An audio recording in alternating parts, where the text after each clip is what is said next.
And yet consciously with probation, but the other committed sentence up front and probation on and after to allow for payment of restitution. Okay. Is there it's primarily restitution is the only condition of probation, so probably have to have probation. Well known to probation, this gentleman, so they're in agreement with this. Okay. Okay, so let's start with the facts. Thank you, Your Honor. On Friday, August 29th, 2008, officers from the Pepperell Police Department were dispatched at 4:45 in the morning to 73 Mount Lebanon Street to report a break-in entering into a car, and a suspect having fled down Mount Lebanon Street towards Townsend Street. Upon arrival, the officer saw a black Toyota Corolla with the driver's side door ajar and the trunk wide open.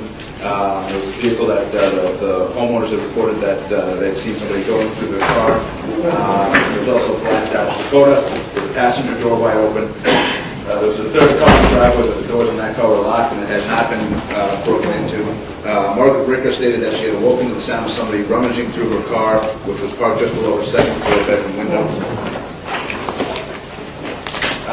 When she looked out her window, she saw a person she described as a chunky male wearing a black jacket and black baseball cap going through the trunk of the car. At the time, she screamed, waking her husband, startling the subject that was going through her car. When her husband ran downstairs and outside, he saw that subject run up the driveway, jump into a car that was waiting for him, and drive off towards Townsend Street. Mrs. Ricker stated that she could smell cigarette smoke in the vehicle and found fresh ashes in the vehicle. She doesn't smoke, her husband doesn't smoke, and there would have been no reason for cigarette smoke or ashes to be in the vehicle. Detective Grady at the Pepperell Police Department went and processed the scene, found a cigarette butt in the driveway that hadn't been there before. That cigarette butt was sent to the lab and tested, and a DNA profile was established, and it matched a CODIS DNA profile of the defendant before you, Mr. Jordan Alves. Initial check of the vehicle showed that there was an amount of change stolen, 15 Dunkin' Donuts gift cards stolen, $125 Target gift card stolen from the two vehicles that have been broken into in the driveway on that occasion. Subsequent to that initial call, they received information from several houses on the same street of cars having been broken into.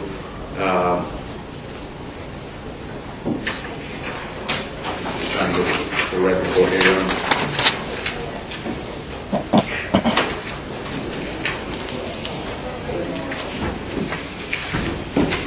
Subsequently, they responded to the property of the Bovians. When they responded to the property belonging to the Bovians, which was also on Mount Lebanon Street, they received a report of a past break-in entering into a motor vehicle. Mrs. Bovian reported that this morning she came out to find that somebody had gone into both her and her husband's vehicle, which were parked in the driveway directly in front of their house. Both vehicles had been left unlocked. First vehicle was a red GMC Sierra pickup truck belonging to her husband, and the only item taken from that was a carton of Marlboro cigarettes. The second vehicle was parked just to the left of the first vehicle in the driveway in front of their house. It was a GMC Suburban. The items taken from that was a black and white pocketbook with a wallet containing credit cards, driver's license, and about $175 in cash, as well as a cell phone that was attached to a phone charger and a pair of glasses that had been located in the center console. Ms. Bovian was advised to try to cancel her cards, and when she did, she received a report that the card had been used at a Rite Aid in Leominster for two separate charges, and a CVS in Leominster as well. When investigators followed up with the two stores in Leominster, they spoke to a manager, and they were able to view videotape of the people using the cards. At some point later, the defendant and Mr. Deloche were stopped by the Leominster Police Department And on their, found in the car and on their persons were the Bovian's license and credit cards and other items that have been reported stolen in that break. Those would be the facts of that document of 1730.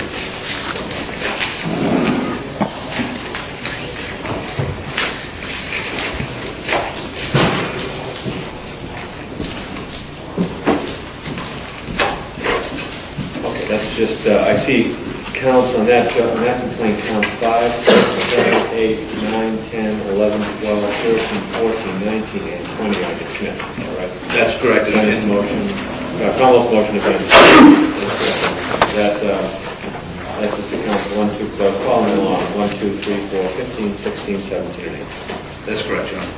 Very good. And the recommendation on that, it's a joint recommendation of 1 year probation on and after the House of Correction sentence for 1524. That's correct. Restitution. That's correct, Your Honor. Restitution. On the other complaint, 1544, it's 15 months in the House of Correction. But he's already served that sentence, is that correct? He has not. He's not? No, he's I think he served about 60 days, Your Honor.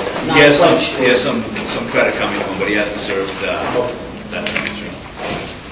And in regards to that case, Your Honor, the facts of that are that on October 20th of 2009, around 1:30 in the morning,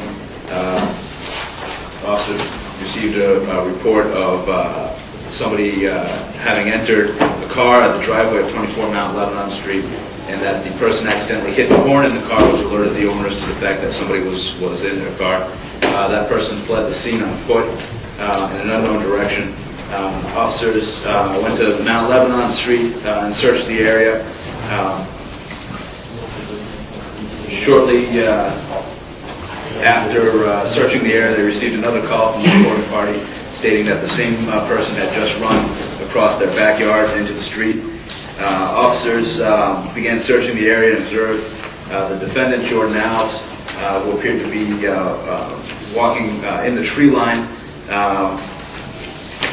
Mr. Alves was readily recognizable to the officer from several past interactions. They could see that his front right pants pocket was appeared to be full of change or something to that effect. He was patted down, and it was found that his pocket was full of coins, consistent with having broken into many cars in the area, or enough cars to fill your pockets with coins in any case. At that point in time, they also found 4 or 5 New Hampshire State toll booth tokens, a small flashlight, a pair of gloves, and several loose bills of small denominations. The defendant was interviewed at that point in time, but was ultimately released. The officers then searched where he had come from in the wood line. They recovered a pink bag which was full of electronics. There was GPSs, cables, cell phones. The officers recognizing that as possibly stolen property from the car breaks reported in the area, took the property as evidence.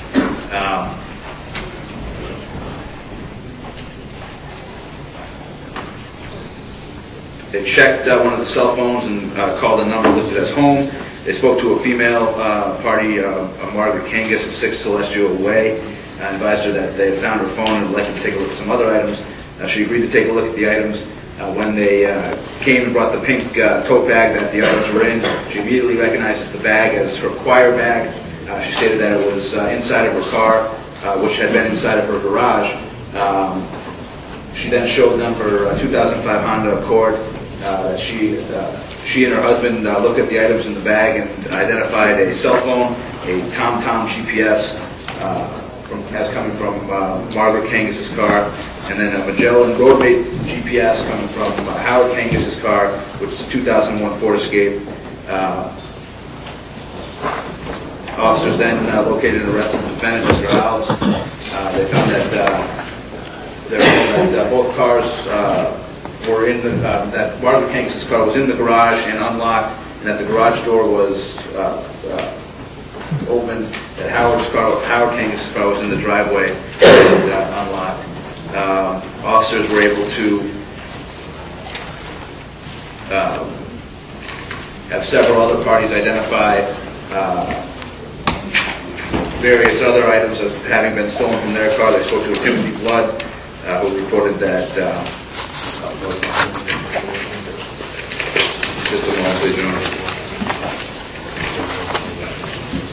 His officers spoke to Howard Kangas at Kathleen Strait, Charles Woodcraft, Daniel Mahoney, Margaret Kangas, and all parties were able to identify property that was found on the defendant as having been stolen from their cars during car breaks in which he had entered unlocked cars and unlocked doors and the property, all in the area of Mount Lebanon Street and Celestial Way.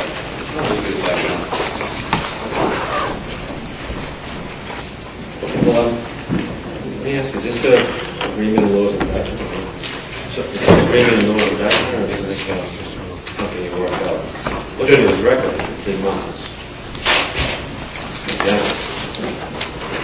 It's a generous disposition. Judge, and I think that the generosity on the part of the Commonwealth on this is that the defendant is agreeing to serve a 15-month sentence and to pay restitution. We're still trying to establish the figure of restitution, but it was important to the parties that they receive compensation for the items that were stolen. I think a straight, lengthy committed sentence would tend to not make that possible to recover restitution from the defendant.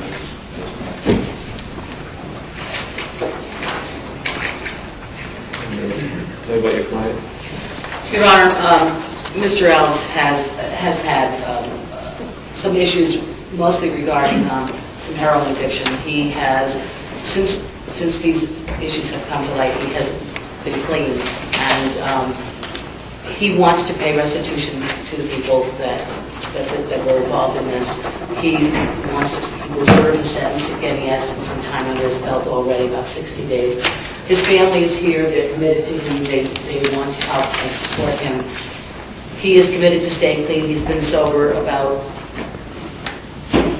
a year in August. About a year in August, Your Honor. He really has turned over a new leaf. He would like very much for the court to give him this chance to show that he wants to change his life at this point.